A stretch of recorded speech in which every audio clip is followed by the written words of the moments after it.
Okay, let's try this again, YouTube. Let's try this again.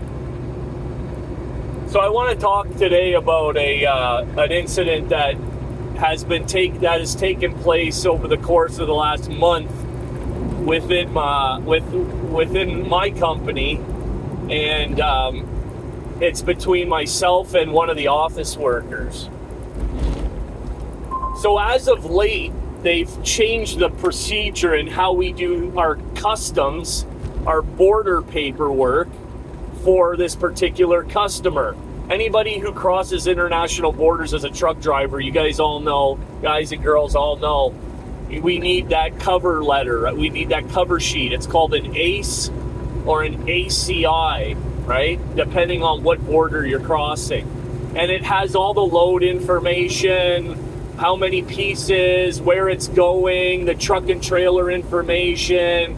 You know, it has all the information, and they input it into one scan bar, right? One bar where they take their scan tool and they go beep, and it pulls up all the information at the border, right? And you got to have it to cross the border. If you don't have it when you get to the border and you try to cross, it's a huge fine, okay? And the way that they changed the procedure within this company is they used to give us a blank, so it would have all the truck information, all the product information, all where you're going and all that. The only thing it wouldn't have is what they call a transaction number.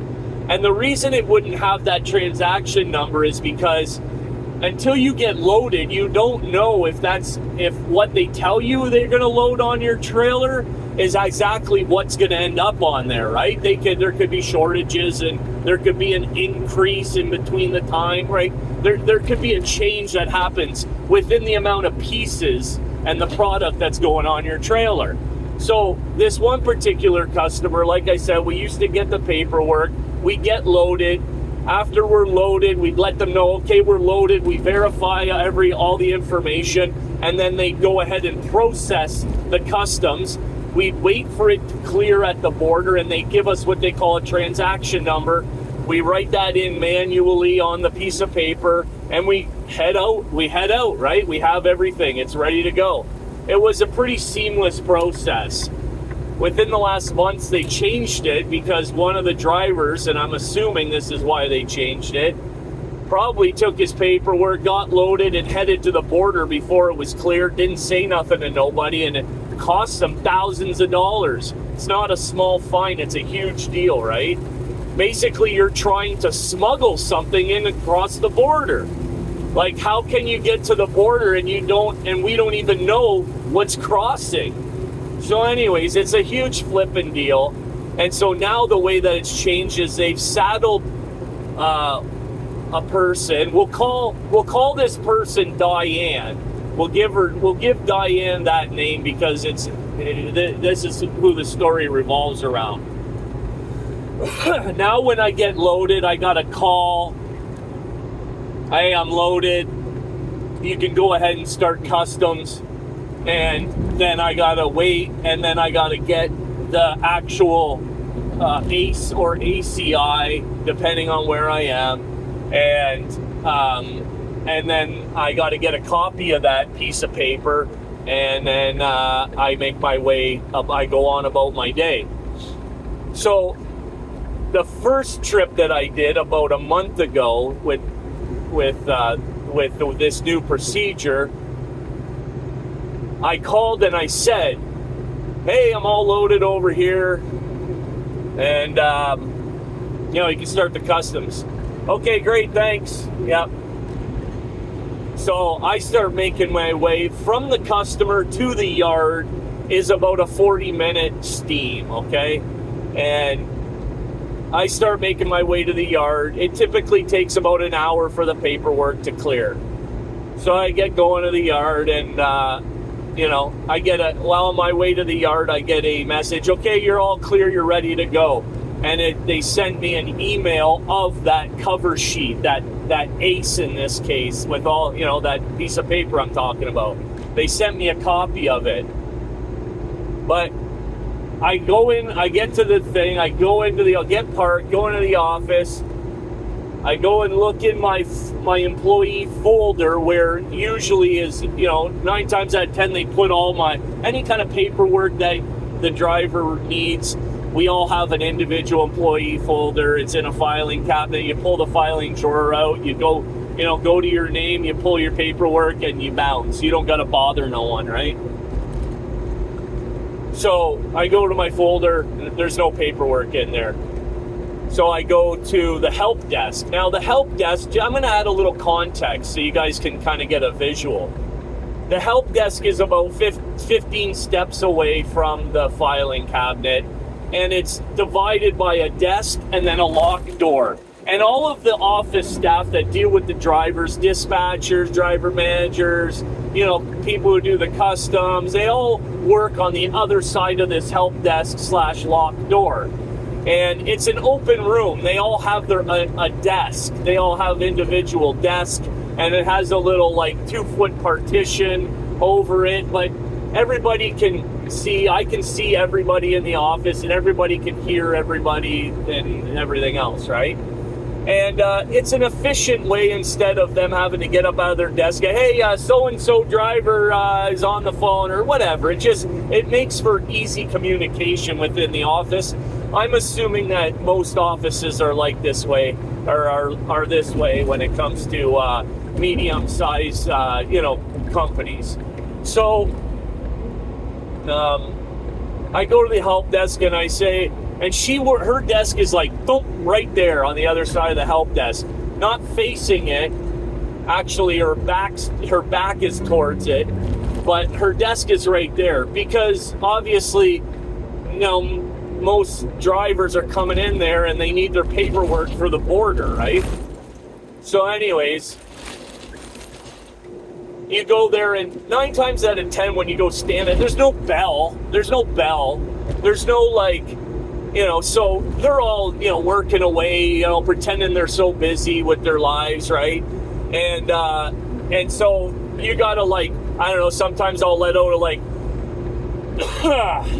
or maybe I'll crinkle some paper, or sometimes I'll just stand there until somebody, it's just awkward. It's an awkward system.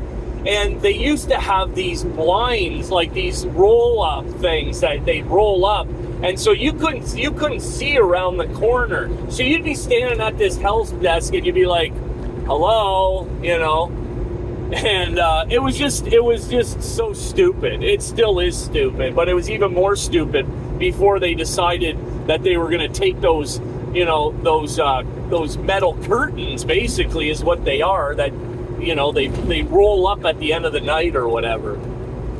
Anyway, okay, so now you got a little visual of the office. Excuse me, Diane, can I get my ace, please? Don't you have a printer? Just like that, eh? No, I don't have a printer. Why? Do you guys hand out printers for the drivers? No, but most of the guys have one. I said, oh, okay, no, I don't have one. I don't have a printer. But moving forward, if you just want to throw my paperwork in my folder there, that's typically what I've done in the past, and then I don't have to bother you for it, right? Okay, paperwork in your folder, check, she says, right? Check.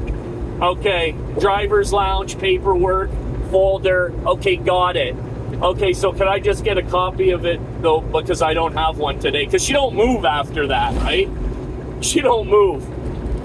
The printer is about 10 feet from her room, or from her desk in a separate room. So, oh, yeah. So she gets up, goes to the prints, hits print on her computer, and walks over and goes and, has to hand walk me over my paperwork, and she's like, there you go. And I just felt like I was bothering this person, right? And I hate that feeling. Like I said, I don't want to bother anyone. I just want to go in and get my paperwork. I don't even want to talk to you, right? That's the last thing I want to do. So moving forward, let's just say a week later, I get put on another one of these loads where I got to go through the same rigmarole, the same procedure. So I call, hey, I'm loaded, right? Okay, great, thanks. And I said, if you could just put my paperwork in my folder for me. And, yep, over the phone. Yep, okay. All right, thank you. So I drive over there, get into the office. I look in my folder. Of course, it's not there. So I go to the help desk. Excuse me, Diane. Could I get my ACE, please? I put it in your folder. She snaps her head back, right? Snaps her head back. I put it in your folder. Oh, well, it's not there. Now, here's what she does, right? Instead of being like, oh, okay, maybe I made a mistake, hit print, go walk over the printer, give it to me, and I don't need an apology, just like give me my paperwork, right? She goes, lets out this huff, this like visceral, like guttural huff, like a only a premenopausal middle-aged woman can huff like this, right? Ugh. It's like shakes the foundation of the building, right? Years of huffing practice, right? This big like, you're inconveniencing me, right? And keep in mind, this is this woman's fucking job, right? This is her fucking job, to do paperwork. So she lets out this big huff, jumps out of her chair, doesn't walk to the printing room. She walks to the door, swings the door open, walks past me. You know damn well she's stomping her feet, right? Stomping her feet, breathing heavy, like almost like breathing so heavy you'd swear she might have been giving birth, right? And walks to the folder, yanks it open as if she's gonna put her hand in there and magically fucking come up with my paperwork and be like, ha, what's this, dummy, right? And so in between her walking past me towards the filing, I'm like, did I look in the wrong one? I'm like, holy fuck, I hope that it's not in there, right? Like, I don't want to look like a fucking idiot. And she goes in there and, oh, I must have forgot, I didn't put it in. Give me a second, like this, eh? Give me a second. Not an apology, not a nothing, like just, oh, I must not have. Give me a second. It's like, really, lady? Really? You want to fucking, I don't even know you. You know what I mean? I've never fucking even dealt with you before. Like, literally, never even, like I said, they just saddled her with this fucking, this customer, this whole procedure change thing. But I don't say anything. I want to say something, right? But I don't, because I've gone down that road in the past, right? I've been there. I know how that plays out. So I keep my mouth shut. She fucking grabs the paperwork, goes to the printing room, and I could have been out of there, right, already, but goes to the printing room and gives me the paperwork. And I just grab it and I leave. So fast forward to yesterday, about another couple weeks now have gone by. I get another one of these loads, and as soon as I see the load come up, I'm like, fuck, I gotta deal with Diane again, right? So this time I don't even call her, because I don't even want to hear her voice. And I just send her an email, hey, I'm loaded at the customer,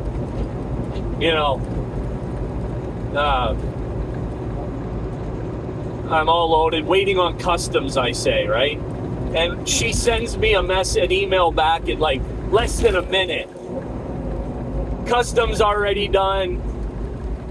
Thanks. And sends me a picture, right? Sends me a file, a PFP or PPF file or whatever you call them. PPF, whatever file there, as if I've got a printer in my truck, right? But I don't say nothing. I'm like, we just had this conversation. She can't be that dense, right? She remembers the whole file, the whole huffing, the whole situation. I'll just drive to the shop, and go get the damn fucking thing out of my folder.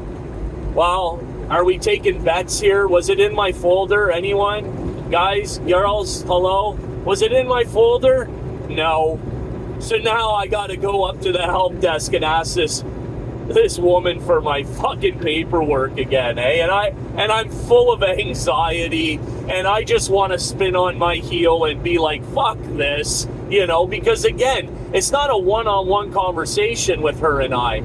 She's fucking acting this way in front of the whole office and basically putting me on fucking blast, right? That's what she's doing. She's putting me on blast in front of the whole office. Like, look at how stupid this fucking driver is how I feel that she's trying to make me look, right? Can't even do his own paperwork, And keep in mind, I've been with the company now for quite some time, and I always get my paperwork at my file unless I'm at home during the week and over the weekend, and I print it off myself at home with my printer, right? But other than that, if it's during the week, which isn't very, I don't usually, get to the office during the week, right? I get my load and I'm gone for the week. So I don't really deal with this shit. And, but anyway, so I gotta go to the fucking desk, and I sit there for about a minute, and I don't say anything because I know she knows I'm there. When someone's standing behind you, you can tell, right? You can feel, you can sense somebody's behind you. And you're not gonna fucking believe this. I still can't fucking believe it, right? So I said, after about a minute, and a minute's a long time to be, how long a minute is waiting at a traffic light or something like that. It feels like a long time. Finally, I'm like, excuse me, can I get my paperwork? And she cuts, I can't even get the words out of my life, and she's like, didn't you ask me to email it to you? Didn't you ask me to email it to you? And I don't even argue with her, right? Because I'm not going to get into this whole fucking, no, we talked about it. Don't you remember, Diane? Remember me, driver's lounge? We talked about this. I don't have a printer. Remember the big huffing incident? Remember you stomping by me? I'm not going to get into it with her, right? It's like, she's like, didn't you ask me to email it to you? I'm like, I kind of snap back and I say, well, I need a physical copy to hand customs. And she's like, I can't remember what she said. She said something stupid. And I said, so can I get my paperwork or what? This is what I say to her, right? So can I get my paperwork or not? And she's like, lets out this huff again, right? This visceral huff. And, walks to the fucking thing. And she's like side-eyeing me, right? As she's walking by me with this fucking, if I could kill you right now, I would, you piece of shit, And I'm going where the fuck is this coming from? I don't know this person, right? Or do I? And I'm unaware of what past life transgressions, what did I do to this person, right? But I'm getting angrier and angrier, and she walks by and she's fucking side-eyeing me, and she's huffing and she's stomping, acting like a fucking animal. And she goes to the printing room, and then she gets it, and she comes back and she slams it on the desk, and here you go. Like this, eh? And I don't say anything again, right? Because I'm afraid if I fucking open my mouth, that's gonna be it, man. It's gonna be it. It's gonna be all over for driver's lounge. So I'm beside myself, right? You can it's 4:30 in the fucking morning, and I'm still amped up about it. So I get outside, and I'm just like, I don't even want to take this load at this point, right? I'm feeling like, are you fucking kidding me? These people are just gonna let this person fucking behave like this and treat anyone like this, let alone driver's lounge? Mr. fucking congeniality over here? They're gonna fucking, nobody's gonna put this person in their place and say, hey, you can't talk to him like that, or what the fuck is your problem, or what are you doing, or anything? Just fucking nothing? Crickets? And I just feel like, fuck this shit, right? Fuck you, and fuck this fucking company, and fucking, Yeah, as far as I'm concerned, you can fucking hump this shit one piece at a fucking time. I don't give a fuck. But then I start thinking about, don't overreact. Let's fucking let's act like an adult. Let's think of what we can do here, right? Because I know one thing for sure. This ain't gonna fucking happen again. This is not gonna fucking happen again. So, Mr. fucking Adult Driver's Lounge decides he's gonna send an email. Okay. Oh, fuck. I'm gonna send an email, but I'm gonna send it directly to her. I'm not gonna fucking attach anybody or, I'm not gonna, nobody else is gonna know I'm sending this email other than her. And I know one of two things is gonna happen. I'm either gonna get the desired response I'm after, or I'm gonna fucking be having a conversation with HR. But I'm not gonna be threatening or rude or disrespectful. I'm just gonna send an email, okay? And I'm gonna tell you what this email said, the nuts and bolts of it. Because I'm not gonna look back and read it verbatim. But I remember how it started, and the email said, no hello, no nothing, no nothing attached, like no headline, no nothing, no item, no, just a fucking straight email, and it said, I'm not sure who or what gave you the impression that you can speak to me or anyone else in the manner you did today. I've dealt with you on 3 different occasions, and each time your attitude was that of passive aggressiveness, disrespectful, and condescending. You owe me an apology for how you treated me today. If you're not prepared to apologize, let me know so that I can move forward in an attempt to resolve the obvious issue that you have with me. And I fucking send it. Boom. Now, like I said, I'm paraphrasing. It was a few other things in there, but that's paraphrasing. I got my point across. No, you fucking bitch, or if you ever talk to me that way again, you're gonna have it coming. Nothing like that, right? Just straight to the point and as professional as I could be. So, excuse me. Now by this time I've already crossed the border and I'm on my way, right? I get about an hour down the road. All of a sudden my fucking phone rings. I don't recognize the number. And I don't recognize the number. And I gotta get over here. How's your morning going? How's your day going? You guys ever deal with any of this fucking horse shit? Ring, ring, ring, ring. I look at it and I say to myself, no, that's HR. That's HR, right? Or that's my boss. Like, that's somebody. Who was it, guys? Let's take bets who it was. Hello, Driver's Lounge speaking. Hey, Driver's Lounge, it's Diane. How are you? Oh, Diane. Diane's the woman, right? I established that. We called her Diane, right? This is the second attempt on this video because I actually said my real name.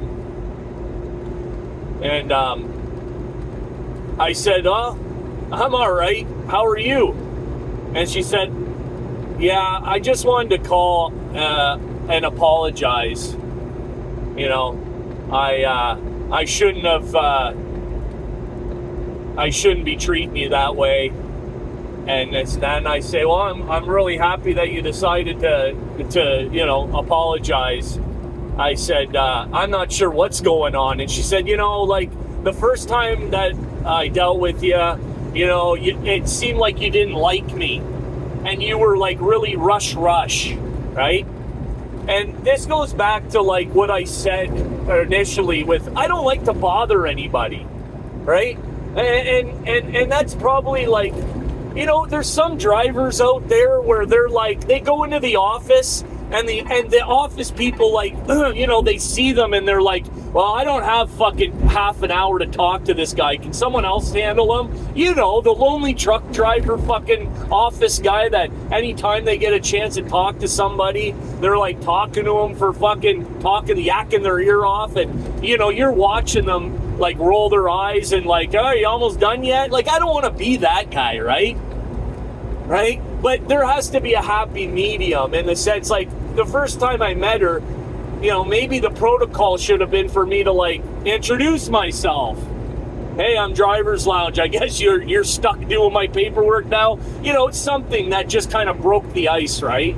And I failed to do that, right? I failed to do that. And the impression that I gave this person was that, you know, just do my fucking paper, you know, just get my paper, like, whatever. However she took me was like that I didn't like her, right? And I don't want that, obviously. And if I gave her that impression, then I need to be accountable for that as well, right? And even though she's completely out of pocket for how she spoke to me and how she treated me, and as upset as I was able to kind of take an introspective look at, like, how am I culpable in all this? Because it takes two to tango, right? I'm not just going to dismiss this person's feelings. And I thought to myself, like, it must have taken some courage for this woman to actually say, like, you know, hey, I thought you didn't like me.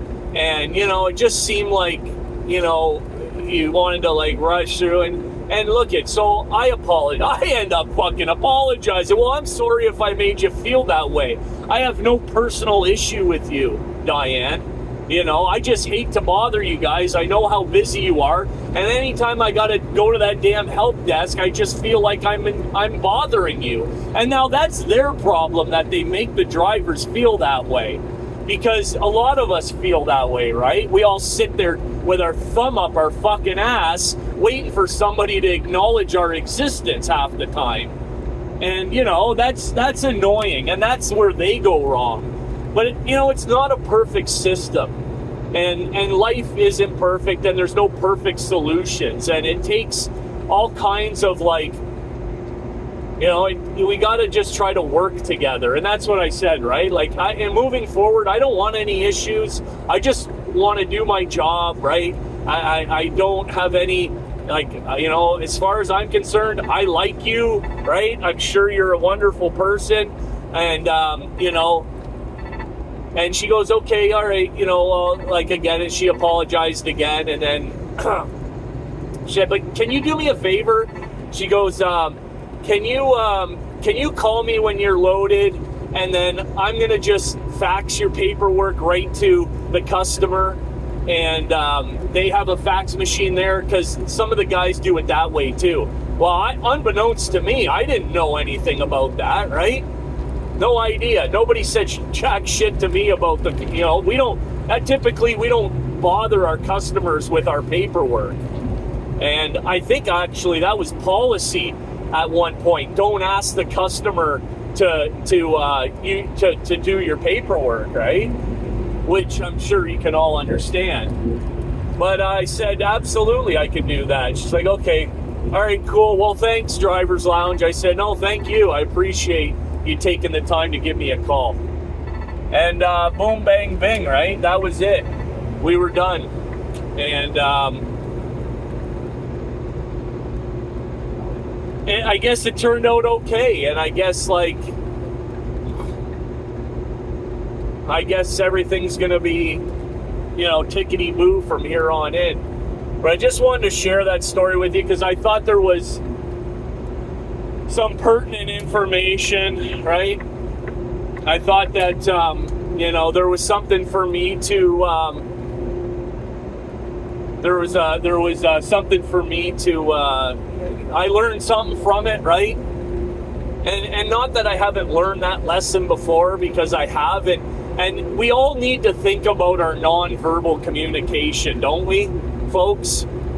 You know, we all really do, because we can give people the impression if I don't have a smile on my face, then chances are I've got a scowl on my face, right? And if I go in there and I'm not happy about having to go in there, and I'm giving people the impression like I don't want to be there, and it's a big inconvenience to me, which it is, and I probably wasn't happy to be there the first time, right? Then, well, I guess I'm going to get what I give, right? I'm going to get what I give. Now, again, I was not disrespectful to this person, right? I was professional, and I truly believe that's why she apologized, you know, because she knew, like, hey, you know, if she looked back on it, you know, I didn't really do anything wrong. I may not have behaved in the manner she thinks I should, or she you know, she hoped I would, but you know, you got to be careful with expectations. You know, anytime you have an expectation and it's not met, you know, that doesn't give you the right to just treat people however the way you want, right? So anyways, I don't know what you guys think about that video, but I thought I'd throw it out there. I hope you guys have a good day. What is it? Thursday. What, 5 o'clock in the morning? I'm in Chicago. I'm in Chicago. That's where I am. I'm in Chicago. Where am I coming up to? The 294 here. I'm coming up to the 294. I'm going north into Rockford. And I hope you guys have a good day. Driver's Lounge, over and out.